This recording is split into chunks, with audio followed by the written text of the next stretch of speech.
Eu quero fugir! Me deixe sair!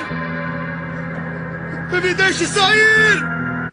Quando todos estiverem conectados, ninguém poderá se esconder.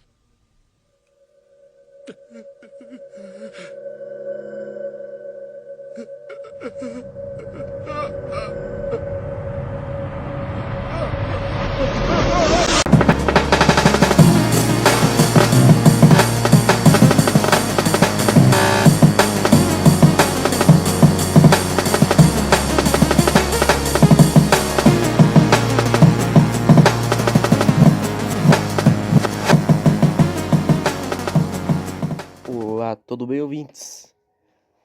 Espero que tenham um bom dia, que é um bom dia. Acabei de acordar. Não, acabei de acordar não, né? Fiquei postergando, porque eu gravei isso ontem de noite com sono e não curti o resultado. Eu fui ouvir, não curti, então tô regravando de manhã o meu querido gnosticado, que querido pra vocês, querido pra mim, querido pra todo mundo, a gnose verdadeira. Tô meio gripado, né? Ô, porcaria. Bom, é isso, tá, ouvintes? Hoje vai ser um episódio do Evangelho da Verdade. O Evangelho Valentino, tá? E o que eu posso dizer? Assim, o pessoal recomendou... fala sobre o apócrifo de Enoque, tal. Eu vou fazer, tá, ouvintes? Nas próximas semanas. Não tenho, na verdade, muito tempo pra escolher tema, porque o número de episódios para essa prognosticado tá definido, tá? Então ele vai ser ele vai ser logo, vai ser breve, vai ser talvez o próximo ou depois do próximo, tá? Porque o apócrifo de Enoque, eu vim dizer, é muito grande, meu Deus, é muito grande. Eu lembro que eu li os dois, tem dois, né? Tem o Etíope e tem o Tchecoslováquio, não, como é que é o nome? Porra, cara, tem um hebraico também, tá? Tem um hebraico. Aí esse hebraico é sobre como Métraton está acima de todos os anjos. E tem Enoque virou Métraton a princípio, que ele tem uma aparência fogosa de fogo, sabe? Enquanto aquele etíope, ele é a versão longa que todo mundo conhece, normalmente, que conta a história dos anjos que caíram. E Enoque que tá tendo as visões. Já o apócrifo dos tchecoslováquio que eu falei, que eu nem sei se é tchecoslováquio, não sei, não lembro de onde veio. Eu sei que foi uma parte da Europa meio genérica, assim, sabe? De um país pequeno, que é República Tcheca mesmo, não sei. Enfim, daí ele é sobre... É também Visões de Enoque, mas ele é bem mais curto. Nossa, bem curtinho. Mas eu posso estar enganado, tá? Quanto a isso. E tem bastante apócrifos. Não sei se historicamente eles são conectados, mas enfim. É isso, acho que vocês não estão aqui para ouvir sobre Enoque, né? Se tivessem, pesquisariam aí no YouTube. Apócrifo de Enoque, gnosticado. Mas hoje vamos falar sobre o Evangelho da Verdade, que é o Evangelho. É alegria para aqueles que obteram conhecimento. Nossa, eu devia ter aberto, né, o apócrifo aqui para poder recitar, né? Pera aí. Agora sim. Agora eu vou poder recitar o Evangelho da Verdade, ouvintes. O Evangelho da Verdade é alegria para aqueles que receberam do Pai da Verdade a graça de conhecê-lo através da força do Logos, que veio do Pleroma. Tá, errei a citação, mas a intenção foi boa. É meio longa a frase. Bom, para começar, ouvintes, o apócrifo, tá? O título do apócrifo não lhe foi dado por reputação ou subscriptio, né? Que seria o título no final do texto. Pelo contrário, o título se dá pelo seu início, certo? Ou seja, deram o título de Evangelho da Verdade devido à sua frase introdutória. Uma forma de titular comum nos tempos medievais, tá? Que as encíclicas papais também fazem, tá? Então, até hoje, assim, quer dizer, eu não manjo muito, né? Não sei muito sobre o Papa, sobre o que ele escreve, certo? Mas eu sei que tem encíclicas papais e que o Papa, que eu ouço bastante, eu sei que parece um pouco irônico, o cara que pesquisa sobre gnose e tudo mais, enfim, ouvintes. Então, essa é a forma de titular encíclicas papais, a princípio, né? Mas eu não sei certinho, porque tem, além da encíclica, tem várias formas textuais que o Vaticano usa, né? O Vaticano tem bastante legislação, então cada ano assim tem algo promete. Devem ter, né, uma tradição que usa o incipit. Enfim, não pode ser caracterizado como o evangelho, tá? O evangelho da verdade. Ele tá mais para uma homilha, certo? Ele não fala sobre Jesus exatamente assim. Ele fala sobre Jesus, mas ele não fala sobre Jesus em vida, não fala. Então Jesus pegou o cálice, sabe? Não é uma narrativa. É mais uma dissertação, uma divagação, uma meditação sobre Jesus Cristo, tá? Sobre o medo, sobre o Pai, a gnose, tá? O livro dos viventes também tem um tema, repouso, pleroma e aeons, tá? E ignorância, ignorância e conhecimento é um dos temas mais recorrentes aqui. Tem também o tema do filho e o pai, tá? Trindade também aparece. Enfim, então vocês veem que é bem valentino, né? E eu só queria deixar claro aqui que eu li de um autor um absurdo que estava escrito, porque o Evangelho da Verdade, ele nem, aos olhos desatentos, nem parece gnóstico. Cara, eu vou pegar esse autor e estrangular ele, cara, porque como não vai ser gnóstico o Evangelho da Verdade? Vamos lá, pensa comigo, ouvinte.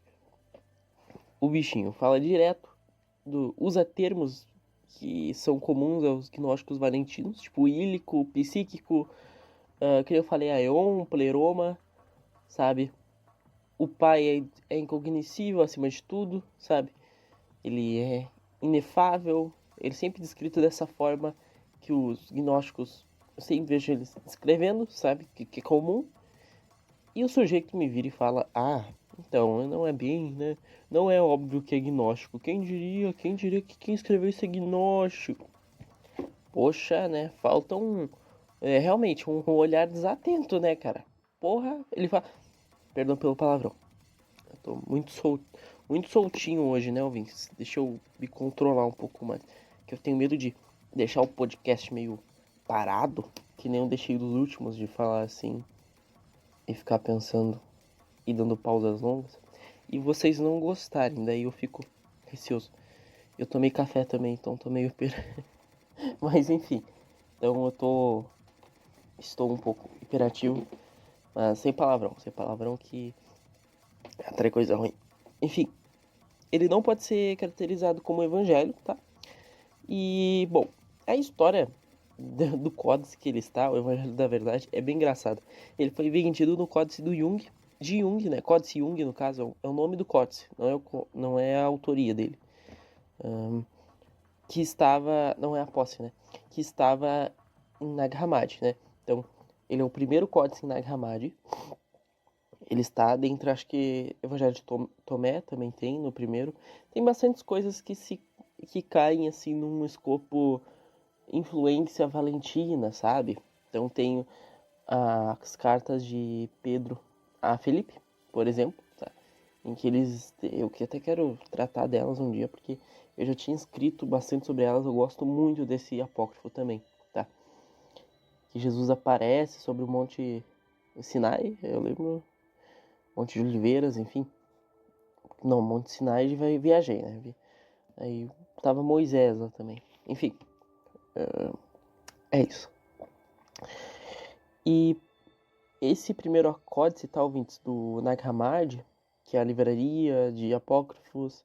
Será que eu vou ter que explicar todo o vídeo ou vocês já... vocês já sabem, né?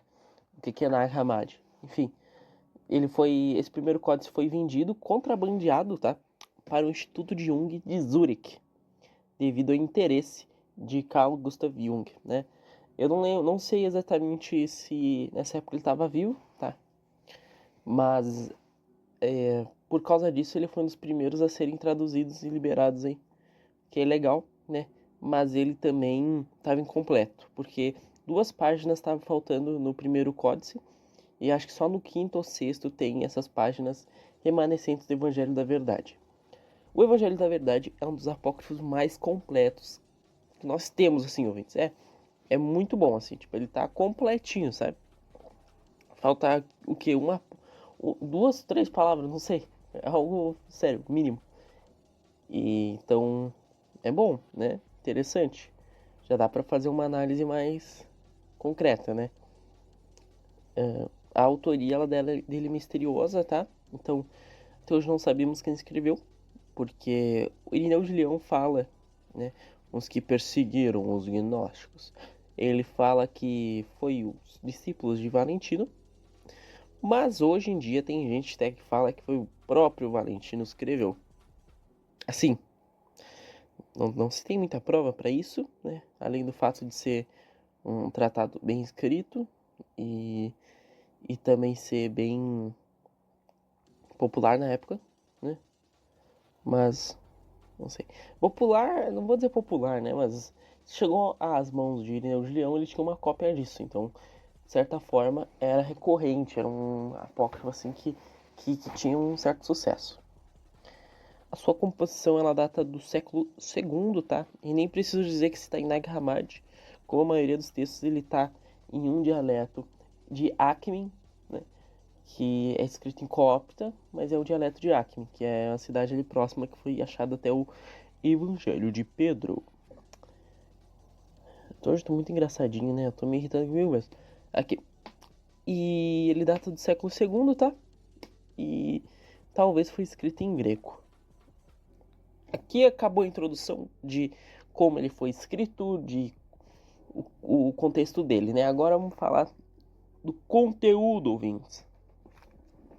Antes de eu falar de tópicos, deixa eu contar para vocês. O Evangelho, ele abre então com essa frase, né, que o Evangelho da Verdade foi uma alegria, tá? Para aqueles que puderam conhecer o Pai, né, por meio da verdade. E o apócrifo inteiro ele vai ser meio que cíclico, vai ficar repetindo sempre os mesmos temas de formas diferentes e não de forma entediante, sabe? É bem interessante, na verdade. Ele sempre traz algo novo, mas sempre os mesmos temas. Então, é sempre esses temas que eu falei anteriormente, tá? Que eu falei ali no começo, que é, por exemplo, a ignorância, o conhecimento, o livro dos vivos, tá? O filho e o pai e o filho, enfim. E ele é considerado muito bem escrito, tá? Pelos pessoal aí da academia, estudantes de apócrifos, e ele basicamente ele não tem nenhuma narrativa como eu falei, né? Bem, quanto a os tópicos, o local de repouso, né? O que acontece? Que nem eu falei, ele vai retornar a um tópico que seria quando os Aeons se encontrarem no Pai, tá? E aqueles que conheceram o Pai, né, estarão livres. Na verdade, não exatamente livres. Aqui se fala que quem conhece o Pai sabe para onde vai, né? Como se fosse uma missão. Então, os humanos, acontece com os humanos e acontece com as Aeons, certo? Os Aeons, eles têm com a vontade incontrolável de conhecer o Pai. Os Aeons. Só que eles não conhecem. Então, eles querem conhecer e o Pai, ele deu certas cartas para os Aeons, mas isso eu falo mais adiante, tá? O fato é que quando eles conhecerem o Pai, vai ter o local de repouso. um termo que é comum nesse apócrifo, tá? No Pai reside a perfeição dos aeons, tá? Perfeição dos aeons. E somente por meio deste encontro do Pai e o aeon, há unidade e repouso. O Pai deu-lhes cartas, né, para que eles, por meio da verdade perfeita, viessem a conhecê-lo. O ungido é perfeito e alcança repouso, né? Ou seja, o meio que os aeons encontram repouso é encontrando o Pai, assim como o ungido perfeito alcança repouso sendo ungido, né? E, enfim, o livro dos vivos. É interessante falar sobre o livro dos vivos, porque, sabe, essas cartas que eu falei, ouvintes? Essas cartas que o Pai escreveu para os aeons. Então, essas cartas foram redigidas a partir do livro dos vivos, tá? Só que o livro dos vivos não pode ser tocado, tá? Ou lido, né? Sem ser por um moribundo, por alguém que está prestes a morrer. Pois, no caso, a pessoa, né, mesmo viva e não moribunda, tocar naquele livro, ela morrerá. É isso que eu quis dizer. Mas Jesus tocou, né? Pois ele reconheceu que sua morte significava a vida para muitos. Tá bom, ouvintes? Então, esse é o livro dos vivos. Aqueles que seu nome está redigido nele, né? Serão pronunciados e serão pronunciados pelo Pai. E serão portadores de conhecimento, são, certo? E aqueles que não são pronunciados e não têm o nome no livro dos vivos, perecerão com a terra, tá? E cairão no esquecimento.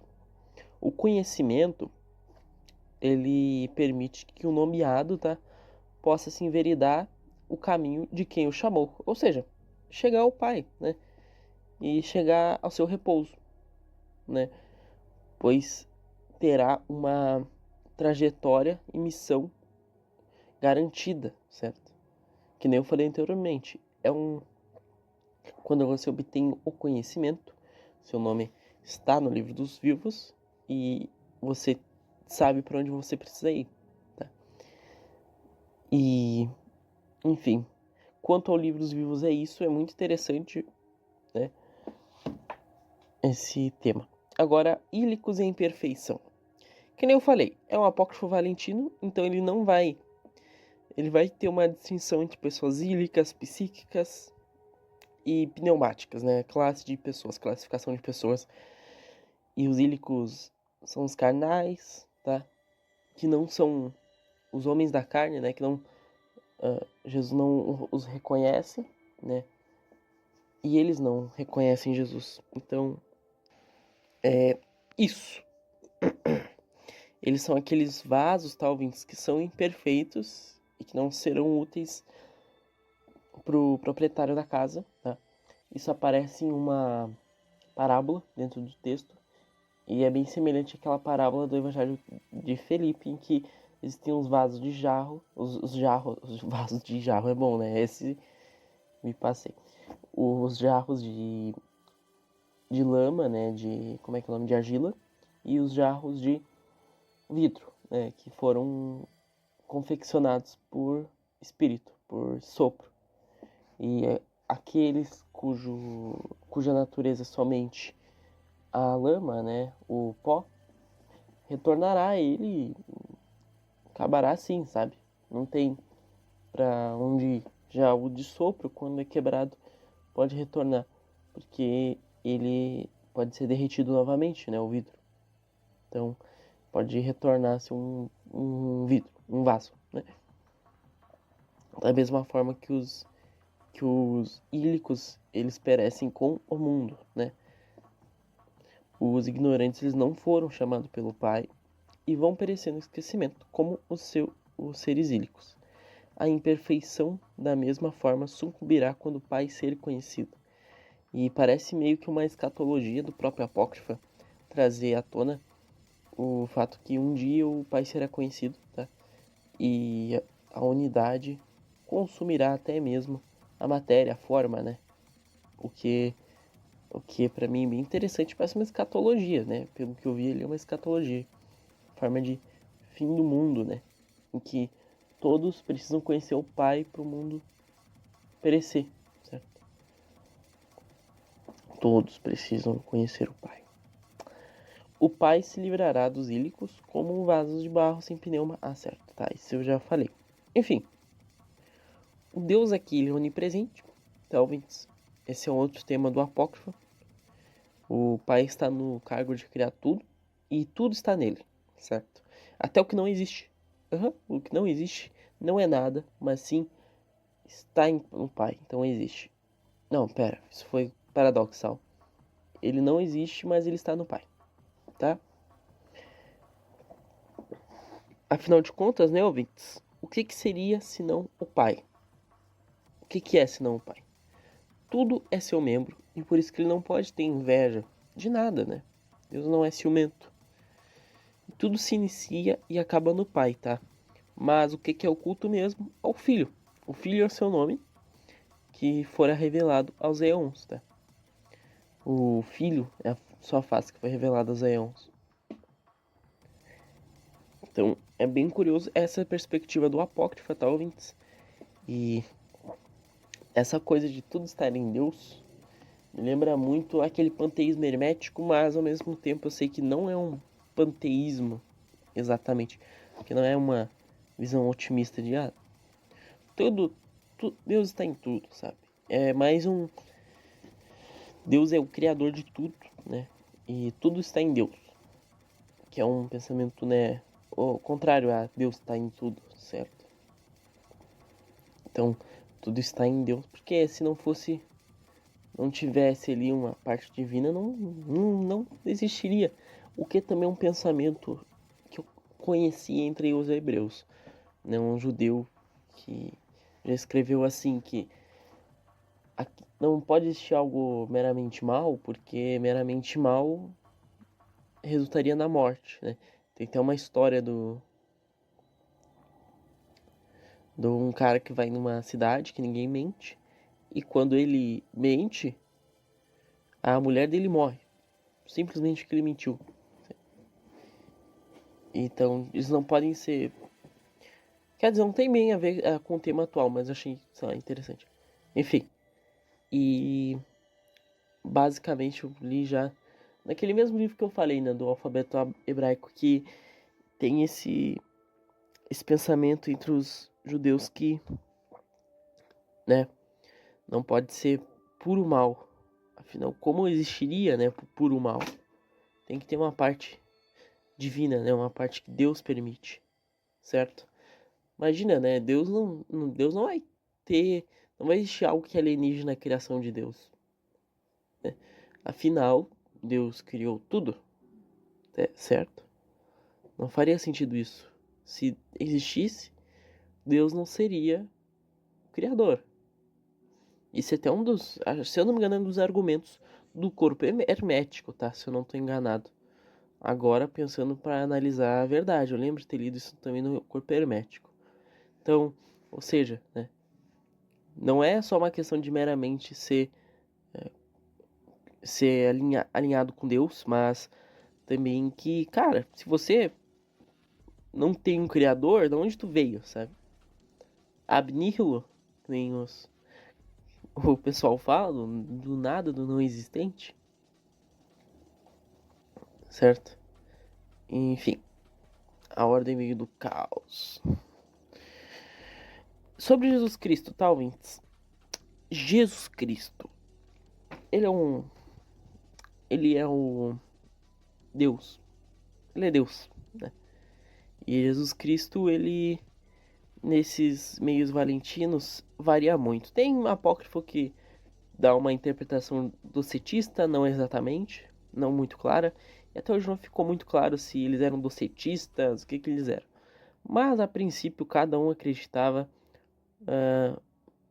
não acreditava no que ele quer, né? Mas, querendo ou não, tinha uma doutrina, né? Mas, de forma geral, varia se é ocidental ou oriental. Se é o valentinismo, né? Oriental ou ocidental. E varia também do mestre. Mas esse apócrifo em específico, ele deixa claro que Jesus foi pregado na cruz, tá? E que Jesus morreu por nós. Você lembra que eu falei do livro dos viventes? Que ele foi o único que se responsabilizou para tocá-lo? Afinal, a vida dele, a morte dele resultaria na vida dos outros? Então, e somente Jesus, então, morreu por nós, né? E o que é bem curioso, porque isso não é docetista, é longe de ser. Mas, se você levar um pouco mais ao pé da letra, dá para tirar uma interpretação de divisão. De divisão não, uma interpretação do divino e humano. Ou seja, essa seria a parte humana, né? Eu, pelo menos, tentei interpretar assim porque, sei lá, achei interessante, sabe? Tirar um. Porque pra mim ficou ainda confuso essa questão dentro do Apócrifo. E pra mim, o que ele quis realmente passar essa ideia que existem o Jesus Cristo, né? Que seria a parte humana e a parte divina. Então, Jesus, ele morreu na cruz para tornar o fruto do jardim uma alegria e não uma amargura, né? E ele cessou com os castigos e sofrimentos, que fazia que muitos tivessem medo do Pai, tá? Então, ele meio que foi desfazer o que o Adão fez, né? Mas como é um apócrifo de cunho valentino, sabemos que para eles a queda foi que a divisão, né, de Adão e Eva. Então, provavelmente o fruto do jardim seria mais uma referência ao conhecimento, né, da a multiplicidade se tornando unidade, do que realmente uma condenação de você comeu o fruto, mas tudo bem que eu vou te poupar do sofrimento que o fruto lhe deu, né? Em outras palavras, o que eu quero dizer, ouvintes, que o apócrifo não insinua, não que Adão comeu o fruto e está condenado, mas sim que o conhecimento que ele teve lá finalmente pode ser útil, né? O conhecimento da divisão, da multiplicidade, do bem e o mal, através da união, tá? Através do conhecimento de Deus, que vai trazer unidade, tá? Não é apócrifo isso, tá? Ou seja, ele vai tornar a multiplicidade um fruto de alegria. E, para mim, é isso que eu tiro de interpretação, considerando que eles são valentinos, certo? Afinal de contas, não faria sentido para eles, ao menos que existissem valentinos que acreditassem que a divisão surgiu através do fruto da serpente, e não de Adão e Eva se tornando dois. Mas os dois são atos de divisão, de multiplicidade. Isso é um fato, tá? Afinal de contas, a árvore era a árvore do bem e o mal. Tá, ouvintes? E o Cristo ensinou aos discípulos, as pequenas criancinhas, como o livro vivo. Não, perdão, troquei as bolas. O Cristo ensinou às criancinhas o conhecimento do Pai, qual manifestou-se nos seus corações como livro vivo. Ou seja, né? Eles tiveram conhecimento do Pai, né? Eles tiveram conhecimento do Pai. E esse conhecimento se manifestou como a obra do Pai, né? É um livro vivo em seus corações. Daí eles manteram essa essência, né? Olha que legal. Incorrupção. Sim. Só que, ouvintes, eu já falei que não é docetista, né? E que ele tem essa visão de que Jesus tinha humano e tinha a parte divina. Bom, ele fala que Cristo ele estava encasacado, né? Vestido pela incorrupção entre os nus que estavam no esquecimento, né? Ele estava vestido de incorrupção, o que é um vocábulo comum, tá? Um vocábulo comum no Evangelho de Filipe. Se vocês forem lá, tá escrito, né, que existem os que estão nus, mas esses têm medo de renascerem, ressurgirem nus, mas na verdade, nu é aquele que não está vestido pela luz, né? E os desnudos, na verdade, estão vestidos, né, pela luz. Os desnudos, no caso, se referiria ao corpo humano. E não tem como eu descrever isso de outra forma. Eu acho é um pouco confuso, mas basicamente ele está se referindo a dois tipos de corpos, né? De vestimentas, o da luz e o do corpo físico. E o corpo físico, tá? Ele está encapsulando o espírito, a alma, e por isso que em corpo nós precisamos mudar isso e atentar à ressurreição, né? Ressurgir, ou seja, o batismo. Isso pelo menos do Evangelho de Filipe, tá? Não nesse Evangelho. Mas se encaixa perfeitamente aqui. É o mesmo tema, é o mesmo uso de palavras. Ou seja, como você vai esperar o pós-vida, o ressurgir no pós-vida, a ressurreição no pós-vida, se tudo que está no espiritual está encapsulado no material, sabe? Esse é um dos argumentos de Felipe. Então você tem que atentar aqui, fazer a ressurreição aqui, em corpo, para depois se vestir como incorruptível, assim como Jesus está fazendo agora. E daí me faz pensar, seria isso um uso de vocábulo mesmo do Evangelho de Felipe, só porque eram da mesma seita? Ou seria isso uma referência a que Jesus humano, que fora vestido pela parte divina? Tem isso também, ouvintes. Não pensaram nisso? Talvez fosse, que daí seria uma forma de união do espiritual, né, e do humano, certo? Do divino e humano. Mas eu não sei ao certo. Eu acho mais provável a primeira, aliás, tá? Porque eu acho que eu tô passando um pouco longe só pra tirar mais tangentes disso, mas realmente não. Pra mim tá bem óbvio, a partir do que o Evangelho de Filipe traz, que esses dois estão conectados por esse uso semântico da vestimenta. Bom, o Logos, tá? Ele se fez carne. Outro argumento que mostra que o Evangelho não é docetista. O Logos se fez carne. Como o Logos vai se fazer carne, tá? Se ele é um holograma? Não é holograma então, né? Ele existe. E é isso, ouvintes. É todas as tangentes, não. Todas minhas... Todos não, tá? Primeiramente, eu fiz isso meio correndo, porque eu fiquei relendo o apócrifo várias vezes na semana. Então, e eu admito que eu fiquei postergando escrever, sabe?